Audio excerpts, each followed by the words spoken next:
오늘은 성탄절입니다. 하지만 예수님의 생일은 아닙니다. 이게 무슨 말씀이냐며 고개를 갸우뚱하실 분이 계실지도 모르겠는데요. 성탄절이 예수님의 생일은 아닙니다. 이게 어떤 의미냐면 우리가 보통 생일이라고 하면 태어난 날을 말하잖아요. 그러니까 어머니의 모태에서 이제 완전하게 분리되는 거죠. 그래서 이제 물리적으로 완전히 분리가 된 독립적인 존재로서 시작하는 날을 우리는 생일이라고 말합니다. 하지만 성탄절은 그런 의미의 생일은 아니다라는 말씀이에요. 성경이 전하는 예수님은 하나님이 천지를 창조하실 때에 하나님과 함께 하신 분이세요. 하나님이신 그분이시기 때문에 12월 25일 우리가 기념하는 그 어느 시점에 태어나신 게 아니라는 말씀이에요. 요한은, 예수님의 제자 요한은 태초부터 계셨던 말씀이라고 예수님을 표현하기도 했고요.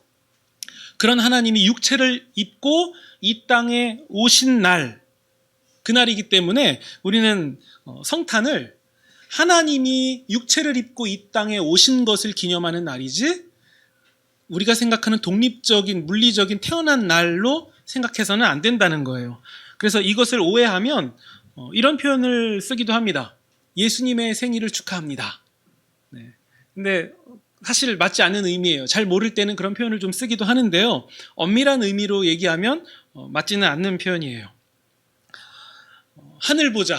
그러니까 하나님과 같은 영광을 다 버리시고 이 땅에 피조물이 되셔서 오신 것, 곧 육체를 입고 낮고 낮은 이 땅 가운데 임하신 예수님을 기념하는 날이에요. 그렇기 때문에 예수님 편에서 보면 예수님은 고난과 비천을 경험하신 날이에요. 마치 그 십자가를 지셨던 날과 똑같은 맥락인 거죠. 예수님의 찔림은 우리의 허물을 위함이고 예수님의 상함은 우리의 죄악 때문이었던 것처럼, 그래서 우리가 평화를 누리고 나음을 입은 것처럼 예수님이 육체를 입고 이 땅에 임하신 그 고난과 비천, 하나님이신 그분이 육체를 입고 이 땅에 오신 그 고난과 비천 때문에 우리가 평화를 누리고 나음을 입게 되었습니다. 우리의 구원이 그렇게 시작이 되는 거죠. 우리가 바로 이 내용들을 기뻐하는 것이지 예수님이 오신 것, 그 사실 자체만 우리가 묵상한다면 우리는 기쁨보다도 그저 예수님의 낮아지심에 잠잠히 경배를 드릴 뿐이라는 거예요. 그래서 우리는 성탄이라는 의미에 묻어있는 어떤 그 얼룩 혹은 먼지를 좀 닦아내고 그 본래 반짝이는 성탄의 의미를 우리가 다시 바라보시면 좋겠습니다. 예수님이 육체를 입고 이 땅 가운데 임하신 곳은 화려한 곳은 아니었습니다. 우리가 보통 오늘날의 성탄 이미지를 생각하면 가장 먼저 이 백화점이 생각나실 것이고 또 화려한 불빛, 반짝이는 불빛을 보면서 또 지나가는 사람들이 탄성을 자아내기도 하죠. 멋지다고 하기도 하는데, 근데 예수님은 그렇게 오시지는 않았습니다. 진정 왕이 오신 사건이었지만 왕이 계셔서는 안 되는 초라한 곳으로 임하셨습니다. 그래서 아무도 못 알아본 거예요. 만약 로마의 왕이 행차하는 일이었다면 그 지역에 굉장히 큰 소요가 일어나고 많은 사람들이 왕이 온다는 사실을 알고 반응했을 텐데 예수님은 그렇게 하시지 않았습니다. 그래서 아무도 몰랐죠. 예수님이 오신 것조차 헤롯 왕도 몰랐어요. 어디서 나냐고 물어볼 정도였어요. 게다가 요셉과 마리아는 여관방을 구하지 못한 채로 해산하게 돼요. 아이를 낳은 마리아는 그 아기를 강보에 싸서 구유에 누이는데요. 그런 일이 일어나는 한편 주의 천사가 예수님이 나신 소식을 전하는데 누구에게 전하냐면 그 지역의 목자들에게 알립니다. 우리 10절을 보시면요. 우리 2장 10절입니다.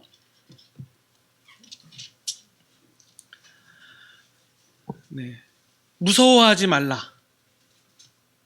누가복음 2장 10절입니다. 보라, 내가 온 백성에게 미칠 큰 기쁨의 좋은 소식을 너희에게 전하노라. 11절입니다. 오늘 다윗의 동네에 너희를 위하여 구주가 나셨으니 곧 그리스도 주시라. 지난번에 제가 살짝 언급드렸던 것처럼 예수님의 탄생이 목자들에게 알려졌다는 것은 굉장히 의외의 일이에요. 당시 목자라고 하면 굉장히 낮게 여김을 받던 사람들이었거든요. 낮은 계층에 있었던 사람들이었고요. 또 양을 돌보는 일이었기 때문에 그들에게는 동물을 대하는 일이라서 안식일 같은 개념도 지킬 수가 없었어요. 안식일이라고 동물을 그냥 방치할 수는 없는 거잖아요. 지키는 일을 해야죠. 그러니까 유대 사회에서 안식일도 제대로 지키지 못하는 일을 하는 사람들이라고 하면 이제 어떤 대접 혹은 어떤 대우를 받았을지 상상이 되시죠? 네. 게다가 양 소유주는 일단 내가 주인이고 양이 굉장히 많은데 안식일에도 관리는 해야 되잖아요. 그럼 어떡하죠? 누굴 고용해야 되잖아요. 목자들을 고용해야죠. 그 사람들로 하여금 안식일에 양을 돌보게 해요. 그리고 나는 안식일을 지키죠. 그러면서 이 주인 입장에서 볼 때 목자들은 낮은 사람들이에요. 없으니까, 부족하니까, 나보다 낮은 위치에 있으니까 안식일도 못 지키고 저런 일을 할 수밖에 없지. 그리고 나는 안식일을 지키니까 이런 인식이 그 사회 속에서는 많이 있었던 거예요. 그래서 목자라고 하면 시선과 대우가 좋지 못한 사람이에요. 우리가 선극으로 볼 때 어린아이들이 목자로 꾸며서 나오니까 이미지가 되게 좋게 보이지만 실상은 그런 게 아니었던 거죠. 당시 사회에서 하층 계급에 속한 사람이에요. 그런데 하나님은 그 예수님이 나신 소식을 그런 자들에게 알리셨다는 거예요. 천사를 통해서 그런 낮은 자들에게 예수님의 나심을 전합니다. 목자들은 그 소식을 들을 때 어떤 생각이 들었을까요? 한번 우리가 목자라고 생각해 보세요. 나는 사회에서 사람들이 낮게 보는 사람이에요. 근데 만왕의 왕, 구주께서 나신다네요? 천사가 나타나서요? 그러면은 나는 무슨 생각이 들까요? 아, 빨리 가서 경배해야겠다 이 생각이 들까요? 아니면 지금 가도 되나? 내 꼴이 이런데 가도 돼? 내가 구주를 맞이할 만한 자격이나 위치나 뭐 그런 게 나는 될까? 이 생각이 먼저 들지 않을까요? 그런데 천사가 얘기하는 거죠. 가라고, 표적을 보여줄 거라고. 구유에 누워있는 아기를 보게 될 것이다. 네. 그리고 나서 우리가 14절을 보시면요. 네. 호련히 수많은 하늘의 군대가 나타나서 천사들과 함께 하나님을 찬송하는데 이렇게 말합니다. 14절. 우리 함께 읽겠습니다. 14절입니다. 시작. 땅에서는 하나님이 기뻐하신 사람들에게 평화로다. 네, 어떤 의미냐면 땅에서는 하나님이 기뻐하신 혹은 좋아하신 혹은 하나님 마음에 드신 사람들에게는 평화의 사건이 일어났다는 거예요. 네. 우리 신앙의 연차가 깊으신 분들은 이 구절을 암송하기도 하실 거예요. 왜냐하면 지금은 없어졌지만 그 옛날에 그 새벽송이라고 있었잖아요. 그 성탄 그 2부 때 성탄을 넘어가는 그 밤 사이에 성도님들 가정에 방문하면서 그 성탄 찬양도 부르고 과일, 과자도 함께 나누고 했던 그런 게 예전에 있었잖아요. 지금은 소음 때문에 신고당해서 못하겠지만 그때는 그런 게 있었는데 그때 이 구절을 항상 얘기했죠. 지극히 높은 곳에서는 하나님께 영광이요. 땅에서는 기뻐하심을 입은 사람들 중에 평화다. 이 고백을 했는데요. 그러면 우리가 이 누가복음의 문맥에서 한번 생각해 볼게요. 하나님이 기뻐하신 사람들은 누굴까요? 딱 정확히 나오지 않습니까? 천사가 이 얘기를 누구에게 했습니까? 목자들에게 했죠. 하나님이 기뻐하신 사람들, 1차적으로 누구를 말하겠습니까? 목자들이에요. 목자들이 해당한 거잖아요. 그러니까 그 사람들이, 그 목자들이 소식을 들은 거 아니에요? 그러면 이렇게 얘기할 수 있죠. 하나님이 기뻐하신 사람들은 누굽니까? 목자들이에요. 낮고 천한 사람들, 그 사회에서 좋지 않게 봤던 사람들, 그 사람들이 예수님의 나심을 천사를 통해서 들었다는 거예요. 네. 그리고 목자들이 서로 말합니다. 우리가 정말 베들레헴에 가서 이 일이 일어났는지 한번 보자. 그리고서 목자들은 베들레헴으로 달려가서 마리아와 요셉과 또 구유에 누워있는 아기를 보게 됩니다. 그리고 목자들은 너무 놀라우니까 이 얘기를 그 부모들에게 얘기하죠. 근데 이제 이 목자들이 먼저 봤다라는 것을 우리는 이렇게 정리할 수 있습니다. 질문, 예수님의 오심은 누구를 위한 일입니까? 대답, 낮은 자를 위한 일입니다. 이렇게 정리하셔야 돼요. 예수님의 오심은 누구를 위한 일입니까? 낮은 자들을 위한 일이라는 거예요. 마치 물컵에 물을 부으면 아래부터 물이 차듯이 하늘로부터 임하는 하나님의 은혜가 가장 낮은 곳부터 차기 시작한 거예요. 그 사건이 바로 성탄이라는 거죠. 예수님은 이 사건에 대해서 같은 맥락으로 이런 말씀을 하십니다. 나는 의인을 부르러 온 것이 아니라 죄인을 부르러 왔다. 물론 이 말씀은요, 예수님이 의인들에게 관심이 없다는 말씀이 아니에요. 예수님은 의인을 만나면 한없는 칭찬을 하셨어요. 그럼에도 동시에 예수님의 관심은 죄인들에게 있었다는 거죠. 그 사회 속에서 인정받지 못하는 죄인, 세리, 창기와 같은 사람들을 예수님은 관심 있게 보셨습니다. 예수님의 태어나심과 예수님의 사역과 예수님의 십자가와 그 모든 것들이 동일한 맥락으로 가고 있어요. 가장 낮은 자를 향해서 예수님은 가셨다는 거죠. 낮고 천한 자들, 이 죄인들을 사랑하신다라는 뜻은 하나님이 이런 자들에게 관심이 있다는 뜻이에요. 그렇다면 우리가 이런 맥락에서 성탄을 이해할 때에 성탄이란 세상에 잘난 사람들이 호화로운 옷을 입고 값비싼 포도주를 나눠 마시면서 건배하고 화려한 불빛 속에서 명품을 주고받으면서 광란의 밤을 보내는 것, 그런 식의 축제가 결코 아니라는 거예요. 그러니까 세상이 즐거워하는 성탄은 성탄의 의미와 완전히 반대에 있는 거예요. 완전히 다르게 있는 거죠. 예수님이 다시 임하신다면, 물론 그런 예수님이 아기로 오시는 일은 없겠지만 다시 임하신다면 화려한 곳으로 오시겠습니까? 아니면 똑같이 가장 낮은 곳으로 가시겠습니까? 크리스마스 선물이라고 이 자녀들에게 이 값비싼 장난감을 구하려고 레어템들 이런 거 있잖아요. 구하기 힘든 것들, 그런 걸 찾아내려고 발을 동동 구르는 날도 아니고요. 부어지는 하나님의 은혜가 먼저 차는 곳이 어딘지를 지켜봐야 되는 날이고, 성탄은 결국 타인을 위한 날이고, 그 타인은 나보다 낮은 곳에 있는 사람들이어야만 합니다. 그게 성탄의 정신이죠. 나보다 낮은 사람을 돌아보는 것입니다. 그래서 우리가 성탄절을 기점으로 이제 12월이 얼마 남지 않았죠? 그 기간 동안에 우리가 고아원에 과자라도 좀 보낼 수 있다면, 아니면 내가 입양 기간에 아기 네이라도 한 벌 보낼 수 있다면 우리는 그 성탄의 정신에 참여하는 사람이 되는 겁니다. 그러면서 우리가 또 한편으로 다른 두 사람을 살펴보겠습니다. 25절에 보시면요, 한 사람은 시므온이에요. 그는 어떤 사람이냐면 의롭고 경건한 사람이다, 이렇게 소개가 됩니다. 의롭고 경건한 사람인데 그는 이스라엘의 위로를 기다리는 사람이다. 그리고 26절, 주의 그리스도를 보기 전에는, 메시아를, 구주를 보기 전에는 죽지 않는다는, 즉 생전에 그리스도를 만날 것이다 라는 성령의 지시를 받은 사람이에요. 이 시므온이 성전에서 아기 예수님을 만나게 돼요. 이 당시 구약의 율법대로 보면 출산하게 되면 이 출산한 것을 정결하게 하기 위한 예식을 거쳐야 되거든요. 구약 율법을 보면 우리는 이해는 잘 안 되지만 사람의 몸에서 뭐가 유출이 되면 그걸 부정한 것으로 이해했어요. 사람의 몸에서 피가 흘러나왔다던가 어떤 체액이 나왔다던가 하는 행위는 부정한 것으로 간주했거든요. 출산도 그런 맥락에서 부정한 것으로 여겨서 출산하면 며칠간의 정결 예식을 통해서 정결한 상태가 돼야 되거든요. 그것을 예수님과 마리아가 했던 것으로 보여집니다.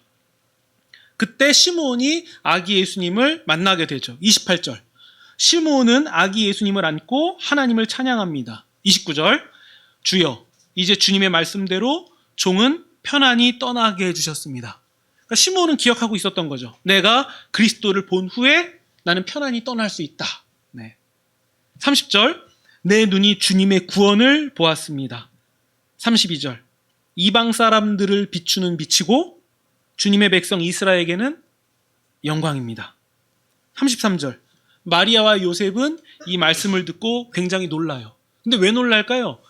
예수님이 구원자로 오셨다라는 사실을 이미 듣긴 들었을 거예요. 우리가 알고 있죠? 마리아의 잉태 소식도 천사를 통해서 들었을 때에 그 아기는 이런 아기다.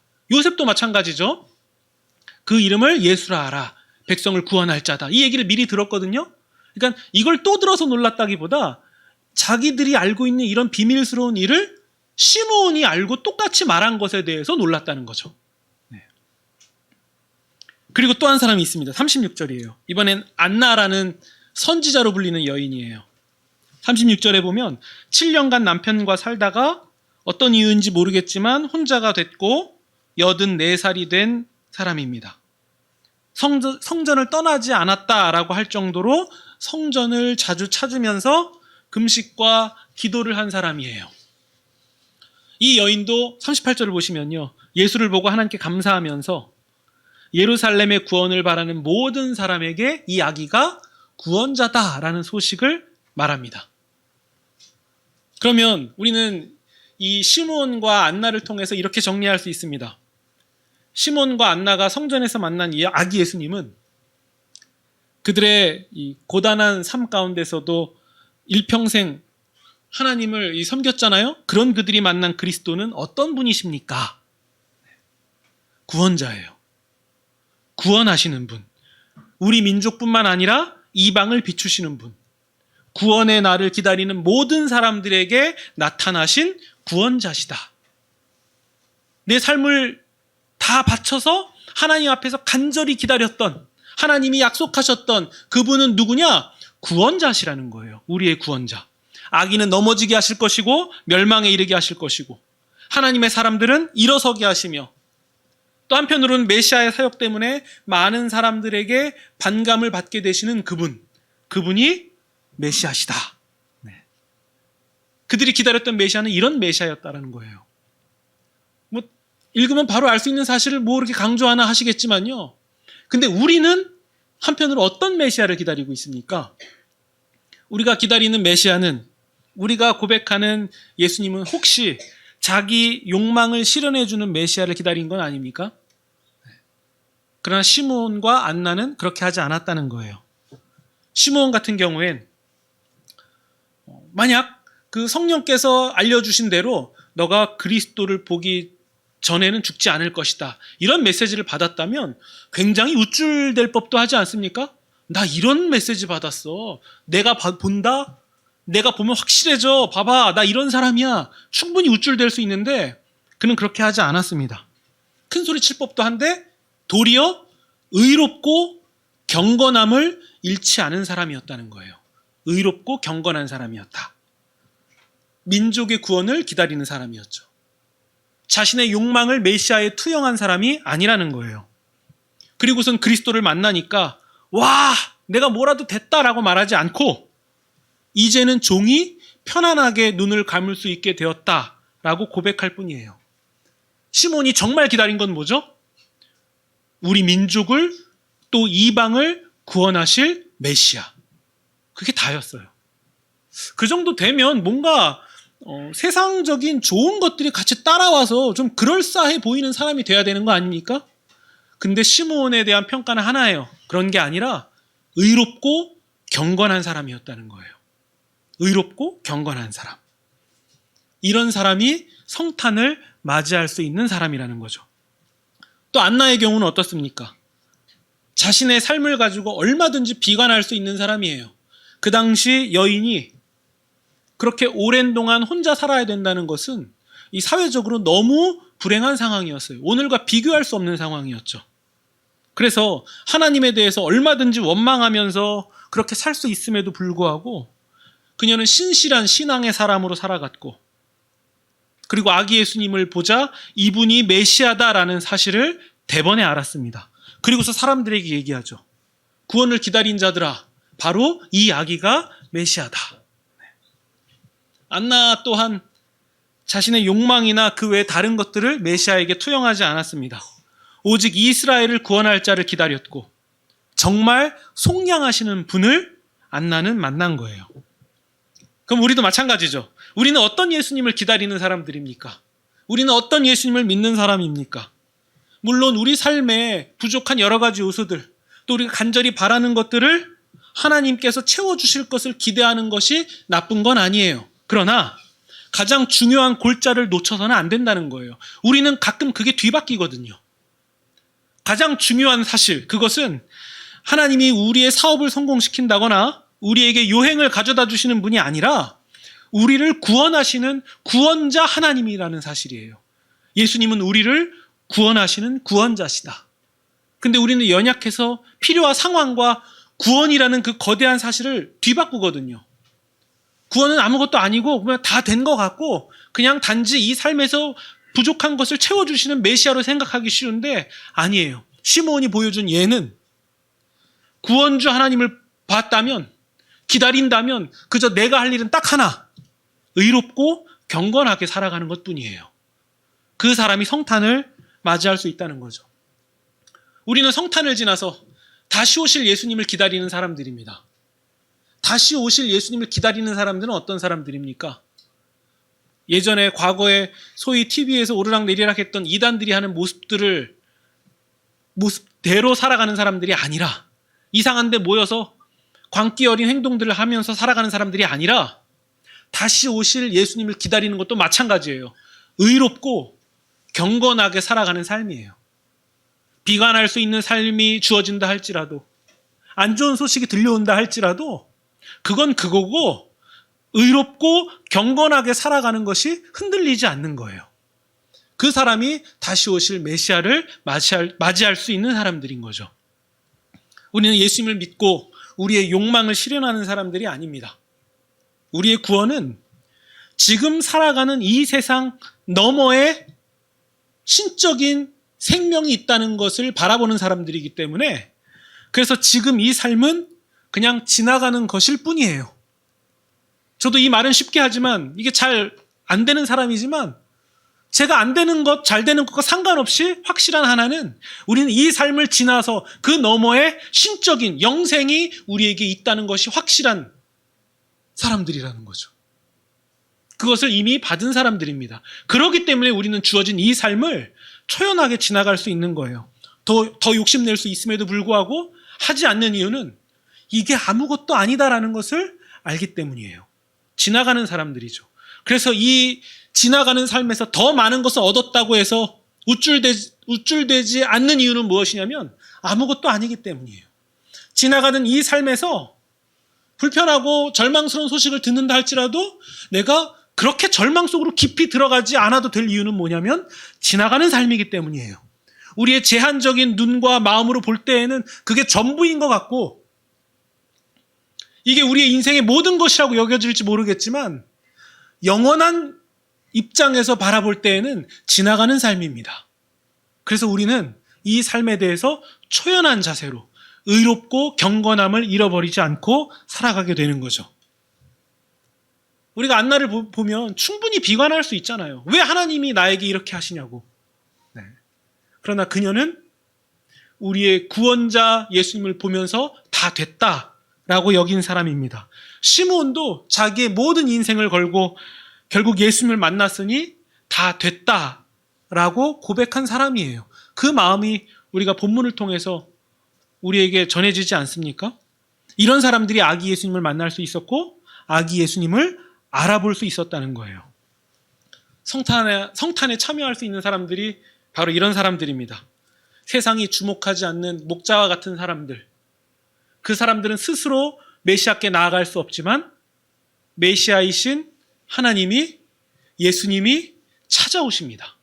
우리가 그렇게 구원을 받은 거예요. 우리 가운데 찾아오셨습니다. 그리고 우리를 불러주셨고 우리가 주님께 더욱 나아가게 하셨습니다.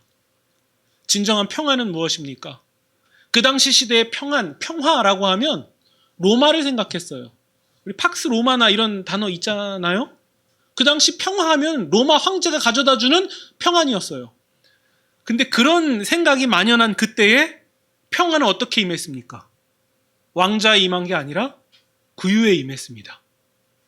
누가 봐도 천한 자리에 임하셨습니다. 하나님이 주시는 진정한 평안은 가장 낮은 곳에 임했고 그것을 처음 본 사람들은 목자들이었습니다. 세상은 관심 주지도 않고 그들을 챙겨주지도 않습니다. 하지만 하나님은 가난한 자와 소외된 자 그리고 죄인을 위한 구주를 우리에게 보내주셨습니다. 그렇다면 성탄을 기념하는 우리의 시선은 세상 어디에 있어야 되겠습니까? 왕자가 아니라 구유입니다. 돈과 명예와 쾌락과 이런 것들이 모든 것이 된 세상에 우리가 점점 젖어갈수록 우리는 아기 예수님으로부터 점점 멀어진다는 경각심을 가져야 됩니다. 아기 예수님을 만나고자 하는 사람들은 그런 것에 젖어가면 안 됩니다.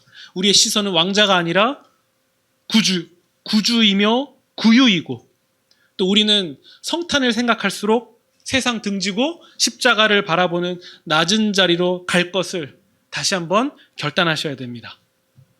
정리하면 성탄은 어떤 날입니까? 낮은 자리를 돌아보는 날이에요. 나보다 낮은 곳에 있는 사람들을 돌아보면서 여기서 한 가지 더 중요한 사실, 동시에 내가 낮은 사람이라면, 내가 절박한 사람이라면 예수 안에서 존귀함을 발견하는 날이 되어야만 합니다. 왜냐하면 그런 사람들을 위해서 예수님이 피조물이 되셔서 한없이 비참함을 경험하셨기 때문입니다. 예수님이 그렇게까지 하신 이유에서 우리는 한 가지를 발견할 수 있는데, 그것은 무엇이냐면 그 낮고 천한 우리를 구원하시고자 하는 강력한 그분의 의지를 발견할 수 있는 거예요.